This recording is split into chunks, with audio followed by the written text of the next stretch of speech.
옛날 경상도 지방에 석순이라는 총각이 한 명 있었습니다. 석순이는 삼형제 중에 막내였는데 석순이네 삼형제는 모두 결혼할 나이가 됐지만 아직 누구도 혼이 나지 못하고 부모 밑에서 함께 살고 있었습니다.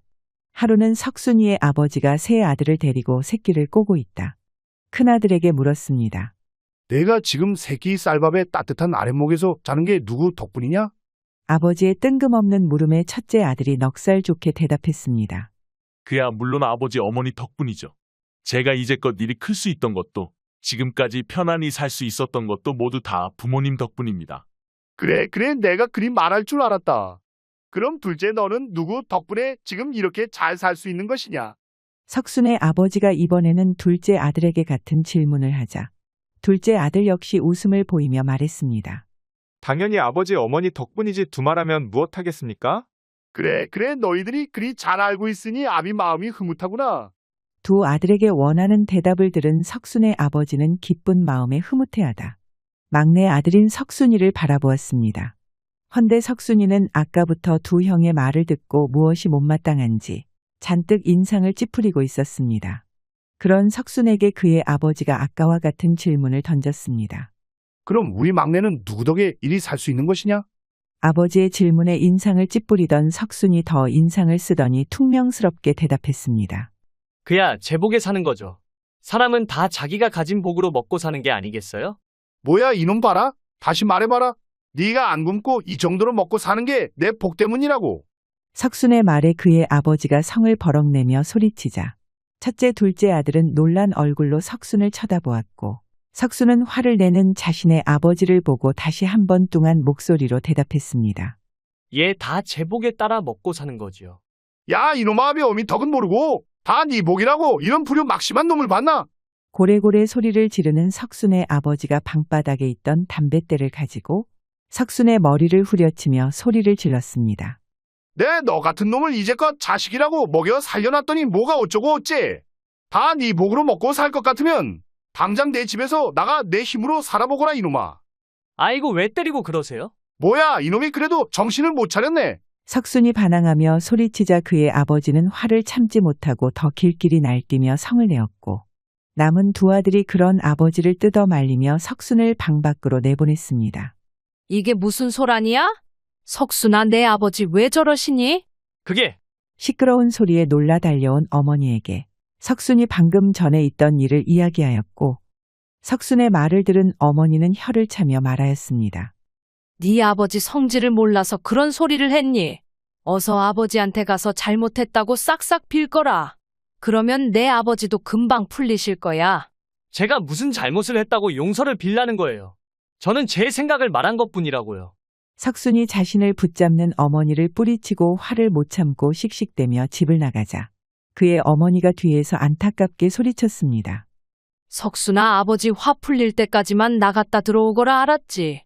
어머니가 하는 말에도 석순이 뒤도 돌아보지 않고 집을 나가 버린 후에 몰려오는 서름과 화를 삭히지 못해 투덜거리며 발길이 닿는 대로 길을 걸었습니다.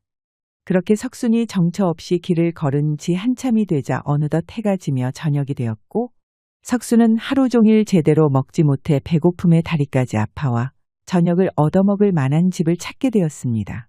석순이 얼마나 걸었을까 기와집이 즐비한 부자 동네에 들어가게 되자 석순은 그 중에서도 가장 큰 기와집을 찾아 대문을 두드렸습니다. 주인장 계시오. 지나가는 객인데 저녁 한 끼만 얻어먹읍시다. 석순이 배짱 좋게 큰 소리로 주인을 불러보았지만 아무리 큰 소리를 질러도 누구 한 명 나와보는 사람이 없었습니다. 이보시오, 주인장 안 계시오. 사람이 이렇게 불렀으면 누구 하나 나와 봐야 되는 거 아니오? 석순이 계속해서 소리를 질러보았지만 이상하리 많지 아무 반응이 없자 순간 석순의 머릿속에는 의아한 생각이 들었습니다. 이 정도면 사람이 나와 볼만도 한데 혹시 아무도 안 사는 폐가가 아니야? 혼잣말을 한 석순이 담벼락 옆에 있던 커다란 돌을 집어들더니 대문을 향해 냅다 내리쳤고 대문 한쪽이 큰 소리를 내며 떨어져 나갔습니다. 석순은 사람이 살지 않는 집이라면 끼니는 해결하지 못해도 하룻밤 자고 갈 수는 있겠다 생각해 겁도 없이 문을 부수고 당당히 안으로 들어갔습니다. 석순이 어두컴컴한 마당을 지나 안채로 다가갔을 쯤 안채에서 문이 빼꼼히 열리더니 기어 들어가는 목소리로 누군가 말을 하는 것이었습니다. 누구세요? 혹시 귀신은 아니시죠? 아이고 깜짝이야. 갑자기 들려온 소리에 석순이 깜짝 놀라며 소리가 난 쪽을 쳐다보자 문이 열리더니 젊은 여인 2명이 잔뜩 겁을 집어먹고 걸어 나오는 것이었습니다. 아니 집안에 있었으면 나와볼 것이지. 무엇하는데 숨어서 내다보지도 않는 것이오. 그것이 석순이 언성을 높이며 말하자 두 여인은 그때까지도 겁에 질린 얼굴로 말하였습니다. 저희 집에 피치 못할 사정이 있어서 손님을 받을 처지가 못 됩니다. 근데 아까 그 큰 소리는 무엇이었지요? 그건 내가 이 집 문을 부순 소리요. 아무리 불러도 기척이 없길래 사람이 안 사면 폐가인 줄 알았소? 이 큰 집에 둘만 사는 것이요. 그것이 지금은 그렇게 되었지요. 얘기하자면 긴데 일단 저희 집에 오셨으니 안으로 들어가시지요. 안 그래도 다리가 아파 조금도 못 걷겠소. 여인이 석순을 사랑방으로 안내해 들어가 밝은 곳에서 두 사람을 보자 두 여인을 자세히 볼 수 있었습니다. 앞서 석순과 이야기를 나눈 여인은 질 좋은 비단 옷을 입은 아리따운 모습을 하고 있었고 다른 여인은 아직 스물도 안 돼 보이는 데다 수수한 옷차림을 한 것이 집안에서 일하는 몸종 같아 보였습니다. 여기서 잠깐 쉬고 계셔요. 저녁상을 봐오겠습니다. 그러시오. 두 여인이 나가고 석순이 앉아 한참을 기다리자 얼마 후 한 상 가득 저녁상을 들고 두 여인이 방으로 돌아왔습니다. 시장하셨지요. 어서 식사하셔요. 급히 차리느라 입에 맞으실지 모르겠네요. 여주인이 석순에게 잘 차려진 밥상에 술까지 가져와 대접하자 지나친 환대에 의아해 할 법도 하건만 석순은 꺼리는 기색 하나 없이 따라주는 술을 연거푸 받아 마셨습니다. 아이고 잘 먹었다. 덕분에 아주 든든하게 잘 먹었소. 석순이 배를 두들기며 만족한 듯 말하자 여주인이 밥상을 치우게 하고는 무언가 할 말이 있는 듯 주저하며 석순을 바라보았습니다. 석순이 배를 채우고 술까지 한 병 마신 탓에 잠이 슬슬 오려는데 여주인은 무슨 이유인지 방을 나가지 않고 안절부절하며 석순의 눈치만 살피고 있자 그런 여인을 보고 석순이 퉁명스럽게 말하였습니다. 근데 나한테 무슨 할 말이라도 있는 게요? 왜 이리 똥 마려운 강아지 마냥 안절부절 못하는 것이오? 저 그것이 참 어려운 부탁을 하나 드릴까 해서 그러는데 거 우물쭈물하지 말고 무슨 일인지 할 말이 있으면 속 시원히 말해보시오. 석순이 이렇게 나오자 여주인도 더는 머뭇거리지 않고 자신의 사정을 이야기하기 시작했습니다. 여인이 사는 이 집은 원래 이 지역에서도 알아주는 부유한 가문이었는데 어느 날부터인가 한밤중에 거센 바람과 소란스러운 소리가 나기 시작하더니 밤만 지나면 신랑과 자신의 시부모는 물론 집안의 가족들이 한두 명씩 큰 화를 당하더니 나중에는 일을 하는 하인들까지 겁을 집어먹고 모두 도망쳐버렸고 지금은 어려서부터 같이 자라온 몸종과 자신만이 유일하게 남아 집을 지키고 있다고 말하였습니다. 여주인은 석순이 폐가인 줄 알면서도 겁도 없이 문까지 부수고 들어온 배포 정도면 자신의 집에 닥친 환란을 막아줄 수 있을지도 모른다고 생각해 석순에게 어려운 부탁을 하게 되었습니다. 별 괴상한 일이 다 있구만. 차라리 관에 신고를 하지 그러시오. 관가에도 하소연을 해보았지요. 헌데 이런 일은 자기들이 어쩔 수 없다고 차라리 무당을 알아보라고 말만 하고 내빼더라고요. 험엔 무당은 불러보셨소? 그럼요. 용하다는 무당을 천금을 써서 불렀는데 저희 집에 들어와 둘러보더니 자기들이 감당할 수 있는 일이 아니라고 질겁을 하고 도망가 버리더라고요. 허니 손님께서 이 일을 마감한 주신다면 재물이든 무엇이든 손님이 원하시는 것은 모두 들어드리겠습니다. 석순이 여주인의 이야기를 듣고 잠시 껄끄러운 마음이 들었지만 다시 생각해보자. 자신은 어차피 갈 곳도 없고 집으로 돌아가고 싶은 마음도 들지 않아 마음을 정하고 말했습니다. 내가 한번 무슨 일인지 지켜볼 테니 오늘 저녁에 술이나 한 동이 가져오시오. 네, 정말 그래 주시겠어요. 내 한 입으로 두 말하는 사람이 아니니 밤이 깊어지면 방문을 잠그고 둘이 잘 숨어나 있으시오. 네, 알겠습니다. 분부대로 잘 숨어 있어야지요. 여주인은 석순의 말에 기뻐하며 고수를 한 동이 내온 뒤 안방으로 가 몸종과 함께 꼭꼭 숨었고 석순은 여인이 내놓은 술을 마시며 밤이 깊어지길 기다렸습니다. 어느덧 시간이 지나 자정이 넘어갈 무렵 술을 한 동이 다 마신 석순이 얼큰하게 취했을 때 돌연집 마당에서 우당탕 하는 것엔 소리가 나더니 사방에서 소용돌이가 일어 집안을 들이쳤습니다. 웬 놈이냐? 석순이 호기롭게 소리를 치며 앞마당으로 나가보자 마당 가득 말을 타고 고색 창연한 갑옷을 입은 군사들이 앞마당에 들어와 있는 것이었습니다. 그들을 본 석순이 겁을 먹기는커녕 술기운에 화를 버럭내며 앞으로 나가 소리쳤습니다. 내 놈들은 누구길래 한밤중에 남의 집에 와서 소란을 피우는 것이냐. 석순이 당차게 나가서 고함을 치자 그 소리에 그들 사이에서 덩치가 유난히 크고 화려한 갑옷을 입은 장군처럼 보이는 이가 앞으로 나서며 말했습니다. 그러는 너는 처음 보는 자로구나. 이 집안에 사내들은 배포가 없어 우리만 보면 기겁을 하더니 너는 제법 용기가 있어 보이는구나. 이 석수님을 뭘로 보고 소란 피우지 말고 이 집에 찾아온 용건이나 말하거라. 그놈 강단이 제법이로다. 장군으로 보이는 자가 석순이를 보고 마음에 들어하며 자신이 이 집을 찾아온 이유를 말하기 시작했습니다.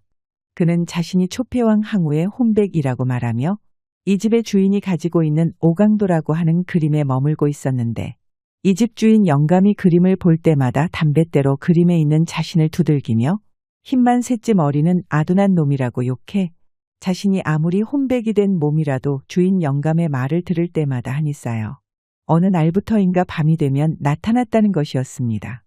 그의 말을 들은 석순이 인상을 쓰더니 항우를 쏘아보며 소리쳤습니다. 그럼 당신이 앙심을 품고 이 집 가족들을 해한 것이구려. 무엇이라 너는 내가 힘없는 양민을 괴롭히는 못난 놈으로 보이느냐? 당신이 밤마다 나타나 이 집의 가족들을 괴롭혀 사람들이 화를 겪은 것 아니오. 석순의 말에 오히려 항우가 억울하다는 표정으로 말하였습니다. 나는 이 집안 사람들에게 더는 그림 속에 나에게 손대지 말라고 말하고 싶었던 것이지. 결코 그들을 해할 생각이 없었다. 그저 그들이 우리를 보고 지레 겁을 먹고 까무러 쳐버려 아무 말도 못하고 계속 나타났던 것뿐이지. 항우의 말을 들은 석순은 그제야 사정을 알았다는 듯 한결 나긋해진 목소리로 말하였습니다. 이 집의 주인 영감도 안 계셔서 더는 그림에 대고 뭐라 할 사람도 없는데 당신은 무얼 더 원하시오? 그것은 딱 한 가지 청이 있다. 너라면 능히 해줄 수 있을 것이다. 그의 말대로 이 집에는 항우를 담은 그림을 가지고 있었는데 그 그림은 항우가 자신이 처음이자 마지막으로 유방에게 패한 장면을 담고 있었으니 그 그림에는 항우의 깊은 한이 담겨져 있었습니다. 부탁이라니 그것이 무엇이오? 너는 이 집에 있는 그림인 오강도를 없애버리고 나와 내 군사들이 전장에서 승리하는 모습을 담아 그려다오. 그리하면 나는 그 그림에 머물며 더는 이 집에 나타나지 않을 것이다. 그런 것이라면 내 그렇게 하리다. 허나 시간이 필요하니 그림이 완성될 때까지는 당신은 이 집에 나타나 더는 사람들을 놀라게 하지 마시오. 석순의 말에 항우는 그림이 완성되는 동안 나타나지 않겠다. 약속을 하며 한 달의 시간을 주었고 곧 다른 군사들과 조용히 사라져버렸습니다. 그들이 사라지고 나자 엉망이 된 앞마당을 대충 치운 석순이 안방으로 가 여주인을 불렀습니다. 이보시오, 다 물러갔으니 그만 나와보시오. 석순이 부르는 소리에 아무 대답도 없자 그가 문을 따고 안방으로 들어가 살펴보았더니 두 여인이 서로를 끌어안은 채 기절해 있었습니다. 이렇게 겁이 많아서야 원. 석순이 기절해 있던 두 여인을 깨운 뒤 여주인에게 지난밤에 있었던 일을 이야기해 주었고 항우의 소원을 들어주기 위해 아침 해가 뜨자 석순과 여주인은 이름난 화공을 찾아가 많은 돈을 주고 항우가 이야기했던 그림을 그려달라 부탁하였습니다. 그렇게 그림을 그리게 한 뒤 여인의 집에 돌아온 석순은 여주인과 함께 그날부터 한동안 그 집에 머물게 되었는데 여주인은 석순에게 밤낮으로 사내 진미를 대접하였고 석순은 마치 제가 이 집 주인이라도 되는 양 매일 극진한 대접을 당연하다는 듯 받으며 머물게 되었습니다. 그렇게 시간이 지나 약속한 한 달이 다 되었고 그림도 모두 완성이 되자 석순은 여주인을 불러 음식과 술을 푸짐하게 준비해달라 부탁하고는 모든 준비가 되고 밤이 깊어지자 두 여인을 안방으로 들어가 몸을 숨기게 한 뒤 자신 혼자 마당에 나가 항우와 그의 군사들이 나타나길 기다렸습니다. 어느덧 자정이 되어갈 무렵 거세게 바람이 일어나더니 군사들을 이끌고 초패왕 항우가 석순 앞에 모습을 드러내었습니다. 그래, 너는 내가 말한 그림을 준비하였느냐? 그렇소, 준비해 왔으니 한번 보시오. 석순이 말을 하며 그림을 내밀자 항우가 그것을 받아 뚫어지게 쳐다보다 긴 한숨을 내쉬고 석순을 바라보며 말하였습니다. 이 그림은 지난날 호기롭던 나와 내 군사들을 보는 듯하구나. 내 마음에 쏙 든다. 마음에 든다니 다행이오. 이 음식들도 장군과 군사들을 위해 준비했으니 마음껏 드시구려. 우리를 위해 이렇게까지 준비를 했다니 고맙기 짝이 없구나. 항우는 여주인이 준비한 음식과 술을 보며 기쁜 마음으로 부하들과 나누어 먹고는 떠나기 전 석순에게 다시 한번 감사 인사를 하였습니다. 내 덕분에 나의 오랜 한을 씻어 내 너에게 두고두고 이 은혜를 갚을 것이다. 그리고 나로 인해 화를 입은 이 집 또한 내가 도울 것이니 주인에게 그리 전하거라. 알겠소. 내 꼭 전하리다. 그럼 행운을 빌마. 항우는 석순에게 마지막 인사를 하고는 자신의 군사들을 이끌고 사라져버렸고 그들이 모두 사라져버리자 안방에서 두 여인이 머리를 빼꼼히 내밀더니 석순에게 기어 들어가는 목소리로 물었습니다. 모두 갔나요? 그렇소. 모두 갔으니 그만 나오시오. 석순의 말에 여주인이 안방에서 나오자 그녀를 보고 말하였습니다. 앞으로 2번 다시 이런 일은 없을 테니 이제부터는 마음 푹 놓고 사시오. 네, 정말 감사합니다. 이 은혜를 어떻게 다 갚아야 할지? 도령이 아니었음 저희 두 사람은 어찌 되었을지 모를 몸이었어요. 그나저나 이 많은 음식들을 다 먹지도 못하고 아깝구만. 간밤에 항우의 부하들을 위해 차려놓은 음식들은 그대로 남겨져 있어 다음날 여주인은 동네 사람들을 불러다 큰 잔치를 열어 음식을 나눠 먹었습니다. 그날 잔치가 끝나고 모든 일이 마무리되자 석순이 그만 이 집을 떠나려고 하자 여주인이 그를 붙잡고 은근한 어조로 말하였습니다. 도령 이 집을 떠나면 어디로 가시렵니까? 아직 정해놓은 곳은 없고 세상 구경이나 더 하려고 하오. 집은 돌아가봤자 아버지한테 구박만 받을 테고. 그러시면 이 집에서 쭉 머무시는 것 어떠셔요? 그게 무슨 말이오? 앞으로 이 집에서 계속 살라는 것이요? 그러니까 그게 여주인이 딱 부러지게 말을 못하고 몸을 베베 꼬고 있자 석순이 눈을 부릅뜨고 그녀에게 소리쳤습니다. 거 할 말 있으면 속 시원히 말하시오. 그렇게 우물쭈물하지 말고. 그러니까 이 집에 남정네가 하나도 없는 데다 저도 혼자고 도령도 혼자시니 이 집에서 같이 살면 어떨까 싶어서요. 그럼 나보고 당신의 서방이 되달란 말이오. 석순의 말에 여주인의 얼굴이 빨갛게 달아올랐고 석순 또한 아름다운 그녀가 마음에 들어 그녀의 말을 흔쾌히 받아들여 며칠 뒤 그녀와 혼례식을 올리고 부부의 연을 맺게 되었습니다. 그렇게 두 사람이 혼례를 올리고 석순은 한순간에 부잣집의 주인이 되어 어느 누구도 부럽지 않게 잘 살게 되었습니다. 시간이 흘러 1년이 지나자 석순은 집에 있는 가족들의 안부가 궁금해 어느 날 자신의 처와 함께 집을 찾아가 보자 어찌된 일인지 석순의 가족들은 끼니도 굶을 정도로 궁핍한 생활을 하고 있었습니다. 그런 가족들을 본 석순의 처가 먼저 부모님을 모시고 와 같이 살자고 청해 석순의 가족들은 석순과 함께 한 집에 모여 그의 덕에 풍족한 생활을 하며 행복하게 살아갈 수 있었습니다. 영상 시청해 주셔서 감사드리고 재미있게 보셨다면 좋아요, 구독 부탁드립니다.